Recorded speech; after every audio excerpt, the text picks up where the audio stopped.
கச்சத்தீவு அருகே மீன்பிடித்துக் கொண்டிருந்த ராமேஸ்வரம் மீனவர்கள் 8 பேர் கைது என்ற அண்மை தகவல் வெளியாகியிருக்கிறது. எல்லை தாண்டி மீன்பிடித்ததாக கூறி ஒரு படகையும் 8 மீனவர்களையும் இலங்கை கடற்படையினர் சிறைப்பிடித்துள்ளனர்.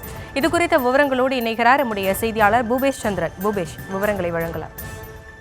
வணக்கம். ராமேஸ்வரம் மீன்பிடி துறைமுகத்திலிருந்து மீன்பிடி அனுமதி சீட்டை பெற்றுக்கொண்டு கடலுக்கு மீன்பிடிக்க சென்ற மீனவர்கள் எல்லை தாண்டி மீன் பிடித்ததாக கூறி கச்சத்தீவு அருகே ஒரு விசைப்படகையும் 8 மீனவர்களையும் இலங்கை கடற்படையினர் கைது செய்து தற்போது விசாரணை மேற்கொண்டு வரக்கூடிய தகவலானது மீனவர்கள் மத்தியில் பெரும் கொந்தளிப்பை ஏற்படுத்தி இருக்கிறது. கடந்த சில நாட்களாகவே தொடர்ச்சியாக இந்த கைது நடவடிக்கையானது இருந்து வருவதாகவும் அவ்வப்போது போராட்ட அறிவிப்பை வெளியிட்டு அந்த மக்கள் பிரதிநிதிகளுடைய கோரிக்கையை ஏற்று அதை கைவிடுவது என்பது மீனவர்களுடைய வாடிக்கையாக இருந்து வருகிறது.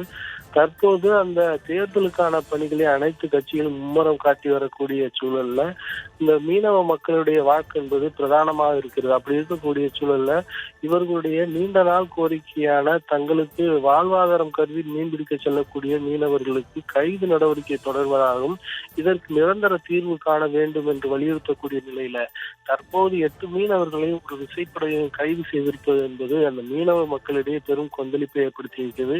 இது குறித்து அந்த பகுதியில் இருக்கக்கூடிய மீனவர்கள் பல முறை நாங்கள் மாநில மற்றும் மத்திய அரசிடம் கோரிக்கை விடுத்தும் கூட இதற்கு எந்த நடவடிக்கையும் எடுக்கவில்லை என்றும் உடனடியாக நடவடிக்கை எடுக்க வேண்டும், அந்த பாதிக்கப்பட்ட மீனவர்களை உடனடியாக விடுதலை செய்வதற்கு நடவடிக்கை எடுப்பதோடு ஏற்கனவே இலங்கை சிறையில் வாடக்கூடிய தமிழக மீனவர்களை மீட்டெடுப்பதற்கும் விசைப்படகுகளை கொண்டு வருவதற்கும் உரிய நடவடிக்கை எடுக்க வேண்டும். இது போன்ற நடவடிக்கைகளில் இதுவும் நடைபெறாத வண்ணம் இதற்கு நிரந்தர தீர்வு காண வேண்டும் என அவர்கள் கோரிக்கை விடுத்துள்ளனர். உடனடியாக மத்திய மாநில அரசுகள் தலையிட்டு அந்த மீனவர்களையும் விசைப்படகுகளையும் உடனடியாக மீட்டு கொண்டு வர வேண்டும். இதற்கு நீண்ட நெடிய நிரந்தர தீர்வு காண வேண்டும் என அந்த மீனவர்கள் தரப்பில் கோரிக்கை விடுக்கப்பட்டது. விவரங்களுக்கு நன்றி பூபேஷ்.